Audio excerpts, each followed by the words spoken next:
Well, let's talk now to Sara Davison, who's a divorce coach and author of Uncoupling, How to Survive and Thrive After a Breakup and Divorce. Sara, thank you for joining me.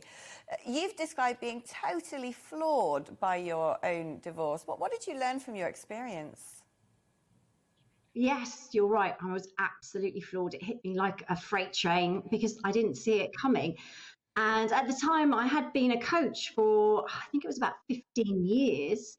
And I thought, gosh, I should be able to manage my own emotions, but I was really struggling. So many things I learned. I mean, at the time, I couldn't see an end to it. I couldn't see a light at the end of the tunnel. I was definitely doing a lot of that ugly crying on the bathroom floor, and panicking about my future. And what I've learned from working with thousands of people around the world is that that's totally normal. And obviously in those first stages, you are going to go through that devastation, that shock, that overwhelm, especially if you didn't see it coming. But I guess the good news is that you can get through it, and you will get through it. And just knowing that and having the faith, even though maybe at the beginning you don't have the how, is really important. So I developed quite a few techniques and tools to get me through by combining my coaching experience with the divorce world that I was thrown into.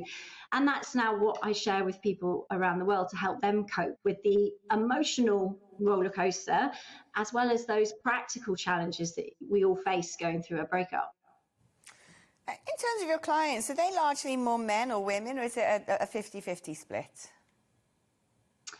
I think predominantly women. I have more female clients, but I think men enjoy coaching. They're used to it. They have business coaches. I mean, coaching is very much part of business life as well. So I have probably 20% male clients, but predominantly female clients. I think women maybe find it easier to ask for help. So I think that's probably why.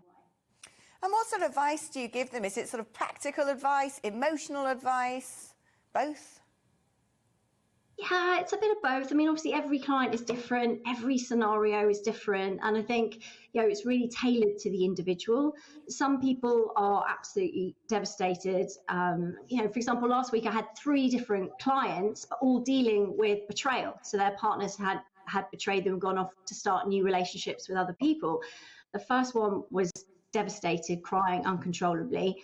The second one was very angry. So similar situation, but angry instead of crying all the time. And the third one, well, she was quite relieved, to be honest. She was like, oh, I'm out of it, but I'm just stuck. I don't know where to go. So the advice will differ, from very simple tips, like, for example, don't keep telling your sad story. A lot of people will tell everybody and anybody that will listen. And whilst it can feel quite therapeutic in the moment, but often that's what keeps us stuck. So, rather than telling the hairdresser and your friends and the family and anyone that asks, trying to replace that with maybe something new that you're doing now, or a new opportunity that's come up since the breakup, will definitely help get you out of that repetition and that sort of hamster wheel of staying stuck.